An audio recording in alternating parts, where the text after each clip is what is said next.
Hello there, dear friends, and welcome once again to the Relaxed Fantasy Review.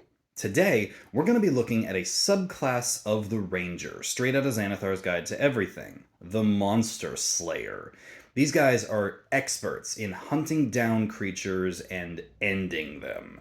Whether they are hunting down wielders of magic, or dragons, or evil fiends, or whatever, they are just dedicated to monster hunting. And who doesn't love monster hunting? Let's see if this ranger stacks up mechanically. First of all, at level 3, when you choose the subclass, you get an expanded spell list, Monster Slayer Magic. Protection from Evil and Good, Zone of Truth, Magic Circle, Banishment, and Hold Monster. I say the more powerful spells are on the upper end of this, so this is a great spell list later on. Early on, not so much. I say 6 out of 10 for this particular spell list. You also get Hunter's Sense. You can use an action a few times per day to discern if a creature has immunities, resistances, or vulnerabilities to damage.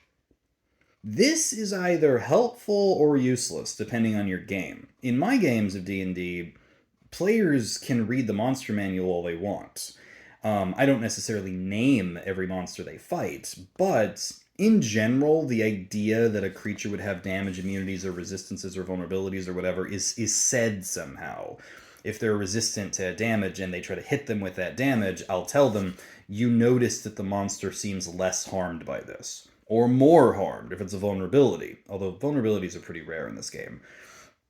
I don't think this is a useless power. It just depends on your DM. Sometimes DMs will tell you this stuff, or let you read the book. And sometimes they make it very cryptic, and this gets around that.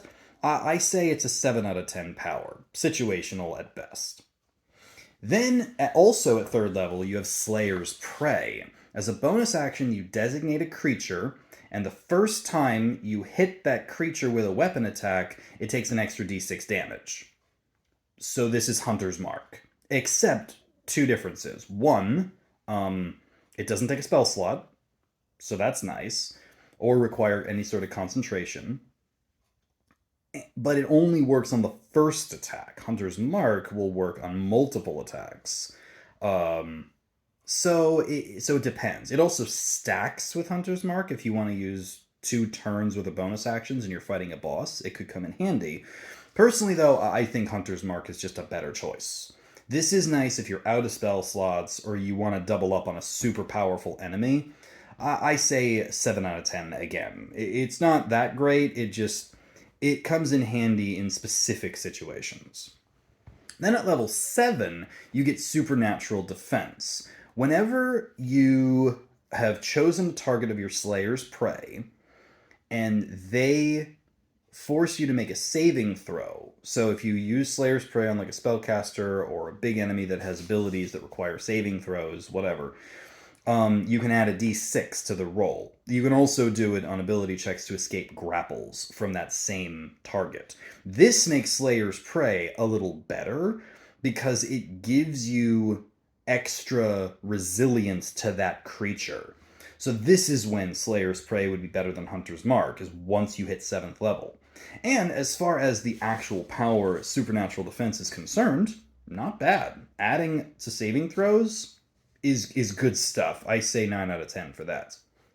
Then at level 11, you get Magic User's Nemesis. This means that if a creature is casting a spell or teleporting, and it doesn't say using a teleportation spell, it just says teleporting in any way within 60 feet of you, you can use your reaction to force it to make a wisdom save against your spell save DC. And if it fails, then the spell or teleport effect fails as well. You can do this once per rest. This is effectively a counter spell that goes against your spell save DC and could be really helpful. Wizards and wizards and sorcerers and warlocks and other spellcasters that don't use their wisdom to cast spells might not have the best wisdom saving throw. Clerics, druids, and rangers not so much. This won't help you against other rangers or divine casters or whatever.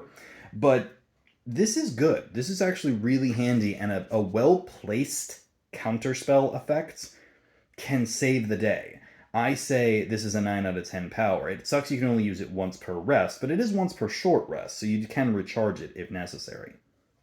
Finally, at 15th level, you get Slayer'S Counter. If you've got someone targeted with Slayer'S Prey, and they force you to make a saving throw, so already we're stacking on the previous ones. If they force you to make a saving throw, you can use your reaction to make a weapon attack against them. You make it before you make the saving throw, so it's a reactionary attack. Already this is good, but it gets better.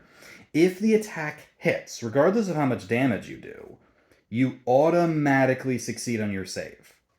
Which means that if you have got someone Slayer's Preyed, and you've got them pinned like that, you can just stop their saving throw requiring effects, their big sucker saves, or their AoEs.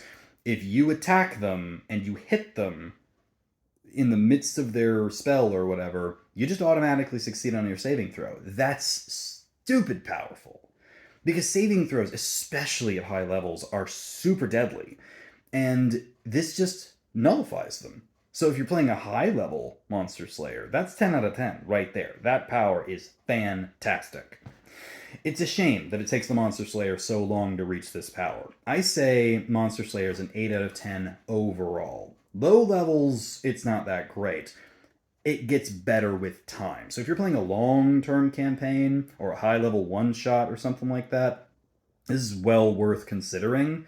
If it's just low-level stuff, I'd look elsewhere. This has been the Relaxed Fantasy Review. If you enjoyed the video, please like and subscribe down below, and keep your eyes peeled for more subclass reviews coming down the line soon. Have a good one, my friends.